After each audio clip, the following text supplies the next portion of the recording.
আপনি কি একেবারে নতুন দর্জি কাজ শিখতেছেন বা দীর্ঘদিন থেকে কাজ করতেছেন কিন্তু একটি ৬ সেট ছায়া যেকোনো বডির সাইজের জন্য কিভাবে কাটিং করতে হবে, কিভাবে সেলাই করতে হবে এবং কার জন্য কতটুকু কাপড় নিতে হবে এই হিসেবটি কাস্টমারকে ঠিকঠাক মতো দিতে পারতেছেন না এবং বডি অনুযায়ী যেকোনো সাইজের জন্য একটি ছায়া কিভাবে পার্টগুলো বাইর করতে হবে, কিভাবে বেল্টটি কাটিং করতে হবে প্রতিটি বিষয় আপনাকে হাতে ধরে খুব সহজ করে বুঝিয়ে দেব এই ভিডিওতে, যেন আপনি বুঝতে পারেন এবং নেক্সট টাইম থেকে যেকোনো সাইজের জন্য পেটিকোটের কাপড়ের হিসেব থেকে কাটিং ও সেলাই কমপ্লিট আপনি করতে পারেন।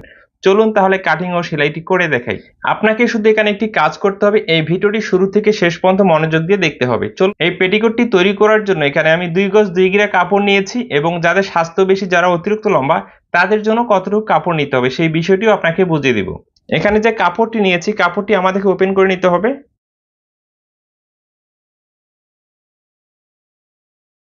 কাপড়টি একেবারে এইভাবে ওপেন করে নেওয়ার পর এদিকে আমাদেরকে কি ডাবল ভাঁজ করতে হবে। কাপড়টি এইভাবে ভাঁজ করে নেওয়ার পরে একটি ছায়া বা পেটিকোট যখন আপনি কাটিং করবেন, সর্বপ্রথম কোমরের বেলের কাপড়টি আপনাকে বের করে নিতে হবে। একটি পেটিকোটের জন্য বেলের কাপড় আমরা কত ইঞ্চি নিব? যাদের অতিরিক্ত স্বাস্থ্য হবে তাদের জন্য পাশে আপনি 6 থেকে 6.5 ইঞ্চি পর্যন্ত নিতে পারেন। যাদের মিডিয়াম স্বাস্থ্য বা কম হবে তাদের জন্য পাশে 5.5 থেকে 6 ইঞ্চি পর্যন্ত আপনি নিতে পারেন। এবং কোমর বা বডি অনুযায়ী যে আমরা পাশের মাপটি নিব সেই মাপটিও আপনাকে বুঝিয়ে দিচ্ছি যে কোনো বডির সাইজের জন্য। একটু মনোযোগ দিয়ে দেখুন। তো এই বেলটি পাশে আমি 6 ইঞ্চি নিয়ে নিচ্ছি।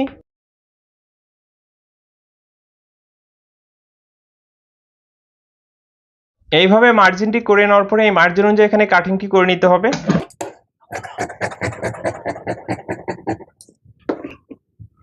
এখানে কিন্তু বেলের চওড়ার মাপটি নিয়ে আমি কাটিংটি করেছি। এখন কিন্তু আমাদের বেলের পাশের মাপটি নিতে হবে। তো একটি ছায়া বা পেটিকোট তৈরি করার জন্য যে কাপড়গুলো আমাদের হাতে পেয়ে থাকি, এটা কিন্তু 2 হাত বহরের কাপড়। একটি 2 হাত বহরের কাপড় সর্বোচ্চ আপনার 33 থেকে 34 ইঞ্চি বহর হয়ে থাকে। এখন যাদের কোমরটি বা যাদের বডি অনেক বেশি হবে তাদের ক্ষেত্রে আপনি কিভাবে বেলটি তৈরি করবেন। তো বেলের মাপটি নেওয়ার আগে বেলটি আমরা কোন মাপে আমরা বের করব। এই বেলটি বের করার জন্য যার জন্য আপনি তৈরি করতেছেন তার ব্লাউজের বডির মাপ অনুযায়ী কিন্তু বেলের মাপটি নেওয়া যাবে না। যার জন্য তৈরি করতেছেন তার ব্লাউজের যে কোমরের মাপ, ব্লাউজের কোমরের মাপ যত ইঞ্চি আসবে সেই মাপের সাথে 4 ইঞ্চি বা 6 ইঞ্চি 4 ইঞ্চি বা 6 ইঞ্চি কোমরের মাপের সাথে যোগ করে যত ইঞ্চি আসবে এই বেলটি কিন্তু আপনাকে পাশে তত ইঞ্চি নিতে হবে। সর্বমোট এইভাবে বেলের মাপটি যত ইঞ্চি পাশে আসবে সেই অনুযায়ী কিন্তু আপনাকে পার্টগুলো বাইর করতে হবে।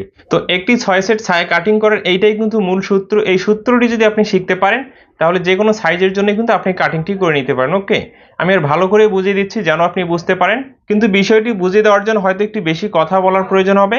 বিরক্ত না হয়ে ভিডিওটি মনোযোগ দিয়ে দেখুন, ভালো কিছু আপনি শিখতে পারবেন। তো এই ছায়াটি আমি যার জন্য তৈরি করতেছি তার ব্লাউজের কোমরের মাপ হচ্ছে 32 ইঞ্চি। 32 এর সাথে যদি আমি 4 ইঞ্চি যোগ করি কত হচ্ছে? 36 ইঞ্চি, তাই না? এবং এখানে যদি কাপড়টি আমি মেপে দেখি, এখানে আছে 33 ইঞ্চি, তাহলে এখানে আমাকে আরো 3 ইঞ্চি জয়েন্ট দিয়ে বেলটি 36 ইঞ্চি তৈরি করতে হবে। তো এই বেলের কাপড়টি এখন সাইডে সরিয়ে রাখবো। তো এখন যে আমরা ফিতার জন্য এবং জয়েন্টের জন্য কাপড়টি বের করব, এই কাপড়টি কিন্তু আমরা দুইটি জায়গা থেকে বের করে নিতে পারি। এই সাইড থেকেও আমরা বের করে নিতে পারি এবং সাইড থেকেও বের করে নিতে পারি। আপনি যদি এই সাইড থেকে জয়েন্টের জন্য এবং ফিতার জন্য কাপড়টি বের করে নেন, যার জন্য আপনি ছায়াটি তৈরি করতেছেন, প্রয়োজনের চাই আপনাকে 2 গিরা কাপড় বেশি নিতে হবে। আর যদি প্রয়োজনের থেকে 2 গিরা কাপড় বেশি না নিয়ে আপনি এই সাইড থেকে কাপড়টি বের করে বেলের জয়েন্ট এবং ফিতা তৈরি করেন, তাহলে যে ঘটনাটি ঘটবে এখানে আপনার ছায়াটি মানে পেটিকোটটি লম্বা কিন্তু শর্ট হয়ে যাবে। তো এই ছায়াটি আমি যার জন্য তৈরি করতেছি সে কিন্তু প্রয়োজনের থেকে কাপড়টি এখানে বেশি নেয় নাই। এই জন্য আমাকে যে কাজটি করতে হবে, এই সাইড থেকে ফিতা এবং বেলের জয়েন্টের কাপড়টি বের করে নিতে হবে।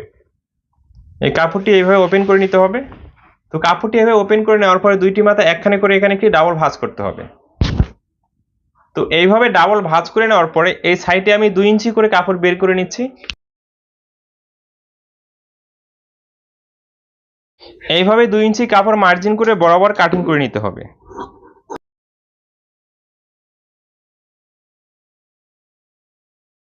তো এইভাবে সাইড থেকে জয়েনের কাপড় এবং ফিতার কাপড় বের করলে অনেকজনে মনে করেন আপনার ঘেরটি কমে যায়, কিন্তু ঘের যদি যতটুকু কমে যায় এতটুকু ঘের কমলে তেমন সমস্যা হবে না। কিন্তু ছায়াটি যদি লম্বায় আপনার 2-3 ইঞ্চি শর্ট হয়ে যায় তাহলে কিন্তু সেই ছায়াটি মানে পেটিকোটটি পরতেই পারবে না। এখানে একটি বিষয় আপনাকে কাজ করতে হবে, এই নিয়মটি ফলো করলে কোনো সমস্যায় আপনাকে ফেস করতে হবে না। যাদের বডিটি 40 ইঞ্চি প্লাস হয়ে যাবে তাদের জন্য আপনি জয়েন্টের জন্য এবং ফিতার জন্য এক্সট্রা 2 গিরা কাপড় নেবেন, এবং যাদের বডিটি 40 থেকে নিচের দিকে হবে তাদের জন্য এই সাইড থেকে যদি আপনি কাপড়টি বের করেন এতে কোনো ধরনের সমস্যা আপনাকে ফেস করতে হবে না। আশা করি বিষয়টি আপনি বুঝতে পেরেছেন। তো এই কাপড়টি এখন সাইডে সরিয়ে রাখবো এবং এখানে আরো একটি ভাঁজ করে নিতে হবে। এইভাবে বেলের পাট এবং ফিতার জন্য কাপড় বের করে নেওয়ার পরে কাপড়টি এভাবে 4 ভাঁজ করে নিতে হবে এবং খোলা সাইড এবং আটকানো সাইড যে কোনো একটি সাইডে রাখতে পারেন, এতে কোনো সমস্যা নেই। এখন কিন্তু আমাদেরকে পাটগুলো বাইর করতে হবে। একটি 6 সেট ছায়া যখন আমরা তৈরি করব, 6 সেট ছায়া মানে 6টি পাট, তাই না? কিন্তু পাটগুলো বাইর করার সময় আমরা বেলের মাপটি যে ভাগ করে নেব, এখানে কিন্তু আমাদেরকে 8 ভাগ করতে হবে। বেলটি আমি কত ইঞ্চি নিয়েছি? 36 ইঞ্চি। 36 কে যদি 8 ভাগ করি কত হচ্ছে? 4.5 ইঞ্চি, তাই না? কত ইঞ্চি? 4.5 ইঞ্চি। তো এইভাবে বেলের মাপটি আপনি সর্বমোট যত ইঞ্চি নেবেন সেই মাপটিকে আপনাকে 8 ভাগ করে 1 ভাগ কিন্তু মাপটি নিতে হবে এবং সেলাই মার্জিনের জন্য এক্সট্রা 2 সুত আপনাকে এক্সট্রা কাপড় নিতে হবে। তো আমি দেখিয়ে দিচ্ছি। 36 কে 8 ভাগ করলে কত হচ্ছে? 4.5 ইঞ্চি। তো এখানে যদি আমি 4.5 ইঞ্চিতে মার্জিন করি, যখন সেলাই দিব তখন কিন্তু 2 সুত করে কাপড়টি কমে আসবে। এই জন্য অবশ্যই এখানে সেলাই মার্জিনের জন্য আরও 2 সুত পরিমাণ এক্সট্রা কাপড় নিতে হবে। 2 সুত বাড়িয়ে এখানে 5.5 ইঞ্চিতে মার্জিনটি করে নিচ্ছি এবং এই সাইডেও 5.5 ইঞ্চিতে মার্জিনটি করে নিচ্ছি। তো এই সাইডে আমাদেরকে একটি মার্জিন করতে হবে এবং এই সাইডে কিন্তু এই মার্জিনটি করা যাবে না, এই সাইডে করতে হবে। এইভাবে করে এই মার্জিনটাকে আড়াআড়ি করে আমাদেরকে টেনে নিতে হবে। এইভাবে মাপটি নেওয়ার পরে এই মার্জিনটাকে এইভাবে আড়াআড়ি করে মিলিয়ে দিতে হবে। তো এই মার্জিনটি আড়াআড়ি করে টেনে নেওয়ার 2টি নিয়ম আছে। 2টি নিয়মে আপনাকে আমি দেখিয়ে দিচ্ছি। আপনি এখানে ধরবেন এবং এখানে ধরবেন, ধরে এইভাবে একটি ভাঁজ করবেন, করে এখানে চাপ দিবেন, দেখবেন এখানে অটোমেটিকলি কাপড়টি ভাঁজ হয়ে গেছে। এবং কেচিটি এইভাবে রেখে বরাবর কিন্তু আপনি এইভাবে কাটিংটি করে নিতে পারেন। যদি এইভাবে কাটিংটি করতে আপনার সমস্যা হয়, কাপড়টি তাহলে ওপেন করে নিতে হবে। স্কেল বা ফিতার সাহায্যে মার্জিনটাকে আপনাকে টেনে নিতে হবে।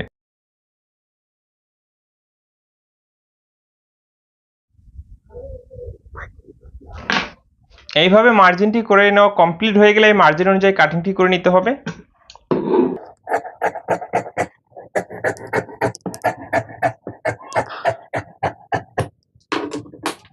এইভাবে কাটিংটি করে নেওয়ার পর এখন যে আমরা জয়েন্টটি দেব, এই দিক দিয়ে ছড়ানো অংশটি আছে এবং এই দিক দিয়ে ছড়ানো অংশটি আছে।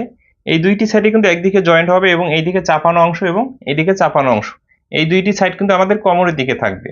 এখন বিষয় হচ্ছে আমরা কিন্তু এই দুইটি সাইড আড়াআড়ি করে কাটিং করে নিয়েছি। আমরা যদি এখন এই সাইডে জয়েন্ট দিই তাহলে মাঝখানে কিন্তু ঝুলে পড়বে। এই সাইডে যে পায়ের আছে, এই পায়ের অংশটি কিন্তু আমাদেরকে এই সাইডে জয়েন্টে দিতে হবে। এই জন্য দেখুন কাপড়টি আমাদের এইভাবে মিল করে রাখতে হবে।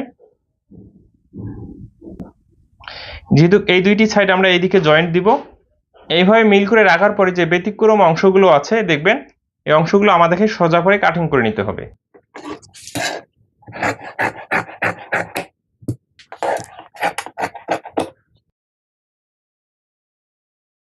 তো এই দুইটি সাইড কিন্তু এখানে জয়েন্ট হবে। দেখুন এই দিকেও সমান আছে, এই দিকেও সমান আছে, তাই না? এবং নিচটা কত সুন্দর রাউন্ড হয়ে আছে। সেলাইটি করার পরেও কিন্তু এরকম থাকবে। এখন যদি আপনি এই নিয়মে কাটিং করার পর সেলাই করার সময় একটি পার্ট টেনে সেলাই করেন, আরেকটি পার্ট লুজ দিয়ে সেলাই করেন, তাহলেই কিন্তু ব্যতিক্রম হবে। যেহেতু আমি এই সাইডে সেলাই করে দেখাবো, খুব সহজে আপনি বুঝতে পারবেন। ভিডিওটি হয়তো একটু বড় হয়ে যাচ্ছে, আপনার বিরক্ত লাগতে পারে, কিন্তু যে কোনো কাজ বা যে কোনো শিক্ষা যখন আপনি গ্রহণ করবেন, একটু মনোযোগ দিয়ে একটু সময় দিয়ে শেখার চেষ্টা করবেন, সেখানে থেকেই আপনি ভালো কিছু শিখতে পারবেন। তো এইভাবে কাটিংটি করে নেওয়ার পর এখন কাপড়ের হিসেবটি আমাদেরকে শিখতে হবে, তাই না? ছায়ার জন্য কাপড়ের হিসেবটি খুবই একটি গুরুত্বপূর্ণ বিষয়। ছায়া তৈরি করার জন্য কাস্টমারকে আপনি 3টি নিয়মে কাপড় হিসেব দিবেন। যারা অতিরিক্ত খাটো হবে তাদের জন্য আপনি 2 গজ 2 গিরা কাপড় হিসেব দিবেন। যারা মিডিয়াম লম্বা হবে তাদের জন্য আপনি 2 গজ 4 গিরা কাপড় হিসেব দিবেন। যারা অতিরিক্ত লম্বা হবে তাদের জন্য আপনি 2 গজ 6 গিরা কাপড় হিসেব দিবেন। তাহলে আপনি দেখবেন অটোমেটিকলি তার হয়ে গেছে, এখানে আপনাকে মেপে সেলাই করতে হবে না। তো ছায়াটি তৈরি করার জন্য এখানে পার্টগুলো নিয়েছি। পার্টগুলো যে কোনো একটি সাইডে সুন্দর করে আমাদেরকে গুছিয়ে রাখতে হবে। তো এই ছায়াটি যে কাটিং করেছি এই ধরনের ছোট পার্ট আপনি 4টি দেখতে পারবেন। তো এরকম 4টি পার্ট দেখতে পারবেন এবং এই ধরনের বড় পার্ট এখানে আপনি 2টি দেখতে পারবেন। মোট 6টি পার্ট। তো এখানে 2টি পার্টের একটি পার্ট আমি সাইডে সরিয়ে রাখবো এবং ছোট পার্টগুলো একটি নিয়ে নিব। বড় পার্টটির সাথে এইভাবে মিল করে রেখে 2 সুত পরিমাণ মার্জিন রেখে বরাবর এই সেলাইটি দিতে হবে। তো এইভাবে মিল করে রেখে সুন্দর করে বরাবর এই সেলাইটি দিতে হবে এবং সেলাইটি দেওয়ার সময় আপনি পিছনে হাত দিয়ে যদি এভাবে টেনে সেলাই করেন তাহলে সেলাইগুলো কিন্তু খুব সুন্দরভাবে ফিনিশিং হবে। তো এইভাবে একটি পার্ট জয়েন্ট দেওয়া হয়ে গেলে আরেকটি পার্ট নিতে হবে। এই পার্টটি এইভাবে উপর থেকে মিল করে রাখতে হবে এবং পার্টটিকে এদিকে ঘুরিয়ে নিচ্ছে আমার সেলাই করার সুবিধার জন্য। এবং সেলাই শুরুতে ভালো করে বাঁধ দিতে হবে এবং শেষেও ভালো করে বাঁধ দিতে হবে যেন সেলাইগুলো কখনো খুলে না যায়। তো এইভাবে বরাবর আমাদেরকে সেলাইটি দিতে হবে। এইভাবে 2টি পার্ট জয়েন্ট দেওয়া হয়ে গেলে এক্সট্রা সুতোগুলো কাটিং করে ফেলে দিতে হবে। এরপরে যে কাজটি করতে হবে দেখুন, এই সেলাইগুলোর উপরে আপনি আঙ্গুল দিয়ে চাপ দিবেন, তাহলে দেখবেন খুব সুন্দর ফিনিশিং হয়েছে সেলাইগুলো। এবং এইভাবে পার্টগুলো জয়েন দেওয়া হয়ে গেলে আমাদেরকে যে কোনো একটি সাইড এভাবে মুড়িয়ে সেলাই দিয়ে নিতে হবে 5 থেকে 6 ইঞ্চি কাপড়। ওকে, তো এখানে বড় পার্টটির সাথে যে ছোট পার্ট দুইটি জয়েন দিয়ে নিয়েছি, আরো দুইটি যে পার্ট আছে একই নিয়মে জয়েন দিয়ে নিতে হবে, তাই একটি পার্ট কিন্তু আমি জয়েন দিয়ে দেখিয়ে দিয়েছি। এইভাবে সেলাইটি করে নেওয়ার পরে দেখুন এই পার্টটিকে এইভাবে সুন্দর করে রাখতে হবে। এই পার্টটির ভালো দিকটি উপরের দিকে রাখতে হবে, আরেকটি পার্ট কিন্তু আমি আগেই জয়েন্ট দিয়ে নিয়েছি। এই পার্টটির ভালো দিকটি নিচের দিকে রাখতে হবে এবং উল্টো দিকটি উপরের দিকে রাখতে হবে। এবং দুইটি পার্টের মাথায় কিন্তু এইভাবে একই নিয়মে আমাদেরকে সেলাই করে নিতে হবে। ওকে, তো এইভাবে আমাদেরকে সুন্দর করে মিল করে রাখতে হবে, ভালো দিক দুইটি মুখোমুখি রেখে। এবং এই সাইডটি এখন আমাদেরকে সেলাই দিয়ে জয়েন্টই দিয়ে নিতে হবে। একই নিয়মে 2 সুত পরিমাণ মার্জিন রেখে বরাবরই সেলাইটি দিতে হবে। সেলাই শুরুতে অবশ্যই কিন্তু আমাদেরকে বানটি দিয়ে দিতে হবে যেন সেলাইটি কখনো খুলে না যায়। তো এইভাবে সেলাইটি দেওয়া কমপ্লিট হয়ে গেলে এখন যে কাজটি করতে হবে আমাদেরকে এই পার্টটি এইভাবে ওপেন করে রাখতে হবে, রেখে এখানে কিন্তু বেলটি সেট করতে হবে। যেহেতু বেলে আমরা জয়েন্ট দিব, এই জন্য আগে জয়েন্টটি এখানে আমাকে দিয়ে নিতে হবে। এইভাবে এই কাপড়টিকে রেখে বেলের মাপে কাটিং করে নিতে হবে এবং দুই মাথায় দুইটি এরকম জয়েন্ট আমি দিয়ে দিব।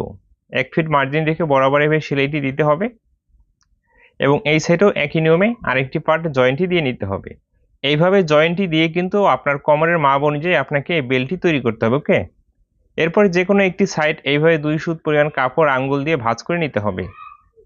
তো বেলের একটি মাথা এভাবে ভাঁজ করে নেওয়ার পরে ঘেরে অংশটি নিতে হবে। ঘেরে অংশের উল্টো দিকটি উপরের দিকে রাখতে হবে এবং বেলের যে ভালো দিকটি নিচের দিকে রাখতে হবে এবং উল্টো দিকটি উপরের দিকে রাখতে হবে। একেবারে মাথা থেকে এভাবে মিল করে বরাবর এই সেলাইটি আমাদেরকে শুরু করতে হবে। এবং দেখুন এই সেলাইটি দেওয়ার সময় দুইটি পার্ট সমানভাবে আমাদেরকে এভাবে মিল করে রেখে বরাবর এই সেলাইটি দিতে হবে। অবশ্যই এই সেলাইটি দেওয়ার সময় কোনো একটি পার্ট বেশি টেনে ধরবেন, কম টেনে ধরবেন, এরকমটা যেন না হয়। ওকে, তো সেলাই শুরুতে এবং শেষে ভালো করে বাঁধ দিতে হবে, আবারও বলে দিচ্ছি। এরপরে এই বেলটিকে এদিকে উল্টিয়ে নিতে হবে। উল্টিয়ে নেওয়ার পরে সেলাইটির উপরে আঙ্গুল দিয়ে এভাবে চাপ দিতে হবে। এভাবে চাপটি দেওয়ার পরে এইদিকে একেবারে উল্টিয়ে নিতে হবে। উল্টিয়ে নেওয়ার পরে আমরা যে মাথাটি ভাঁজ করে নিয়েছি, এখন এই কাপড়টিকে এখানে আরো একটি ভাঁজ করতে হবে। ঘেরের পার্টের সাথে আটকানোর জন্য যে সেলাইটি দিয়েছি সেই সেলাইটিকে ঢেকে নিয়ে এই মাথা থেকে মিল করে সুন্দর করে আমাদেরকে এই সেলাইটি দিতে হবে। তো বরাবর সুন্দর করে এই সেলাইটি দিতে হবে। আমি যে নিয়মে এই বেল্টটি লাগিয়ে নিচ্ছি আপনি একই নিয়মে লাগিয়ে নেবেন, তাহলে বেল্টটি আমার মতোই লাগানো কিন্তু আপনার সুন্দর হবে। তো এইভাবে বরাবর এই সেলাইটি দিয়ে দিতে হবে। একটি সেলাই দেওয়া কমপ্লিট হয়ে গেলে এখানে আরো একটি সেলাই দিতে হবে। তো এইভাবে সেলাইটি শুরু করতে হবে এবং বরাবর এই সেলাইটি দিতে হবে। আপনি যদি কাপড়ের হিসেবটি এবং বেলের মাপটি বুঝতে না পারেন, যার জন্য তৈরি করবেন তার ব্লাউজের কোমরের মাপ লিখে কমেন্ট করবেন এবং কত ইঞ্চি লম্বা তৈরি করবেন সেটা লিখে কমেন্ট করবেন, তাহলে কাপড়ের হিসেব এবং বেলের হিসেবটি আপনাকে আমি দিয়ে দিতে পারবো খুব সহজে। এরপরে সেলাইটি দেওয়া হয়ে গেলে উপর থেকে এভাবে মিল করে রেখে দেখুন এভাবে মিল করে রেখে এখান থেকে সেলাইটি শুরু করতে হবে এবং বরাবর এই সেলাইটি দিতে হবে। তো এই সেলাইটি এইভাবে বরাবর দেওয়া কমপ্লিট হয়ে গেলে আমাদেরকে যে কাজটি করতে হবে নিচের অংশটি আমাদেরকে সেলাই করে নিতে হবে। তো নিচের অংশটি সেলাই করার জন্য যে কাজটি করতে হবে ফার্স্ট টাইম এভাবে একটি ভাঁজ করতে হবে, এরপরে আরেকটি ভাঁজ করতে হবে, দুইটি ভাঁজ করে এখান থেকে সেলাইটি শুরু করতে হবে। আপনি যদি একেবারে নতুন হয়ে থাকেন ফার্স্ট টাইমে আঙ্গুল দিয়ে চাপ দিয়ে একটি ভাঁজ করে নেবেন, তারপরে আরো একটি ভাঁজ করে সেলাইটি করবেন। আপনি যদি আমার চ্যানেলে একেবারে নতুন হয়ে থাকেন অবশ্যই আমার চ্যানেলটিকে সাবস্ক্রাইব করে রাখবেন এবং ফেসবুক পেজ থেকে যদি ভিডিওটি দেখেন অবশ্যই পেজটিকে ফলো দিয়ে রাখবেন এবং বন্ধুদের মাঝে বেশি বেশি করে শেয়ার করবেন যেন তারাও এই সঠিক নিয়মটি শিখতে পারে। একটি 6 সেট ছায়া কিভাবে কাপড়ের হিসেব নিতে হবে, কিভাবে কাটিং করতে হবে, কিভাবে সেলাইটি করতে হবে, কিভাবে বেল্টটি সেট করতে হবে, প্রতিটি বিষয় কিন্তু আমি সহজ করে বোঝানোর চেষ্টা করেছি যেন আপনি বুঝতে পারেন। দেখুন এই অবস্থায় কিন্তু বেল্টটি সেট করা বা নিচের অংশটি সেলাই করা আমাদের কমপ্লিট হয়ে গেছে। এখন আমাদেরকে ফিতাটি তৈরি করতে হবে। ফিতাটি তৈরি করার জন্য যে কাপড়টি নিয়েছে এভাবে দুইটি ভাঁজ করে বরাবর একটি সেলাই দিতে হবে। তো আমি কিন্তু প্রতিটি বিষয় আপনাকে বোঝানোর চেষ্টা করেছি, আশা করি আপনি বুঝতে পেরেছেন এবং নেক্সট টাইম থেকে আপনি খুব সহজে একটি 6 সেট ছায়া কাটিং ও সেলাই করে নিতে পারেন। ভালো থাকবেন, সুস্থ থাকবেন।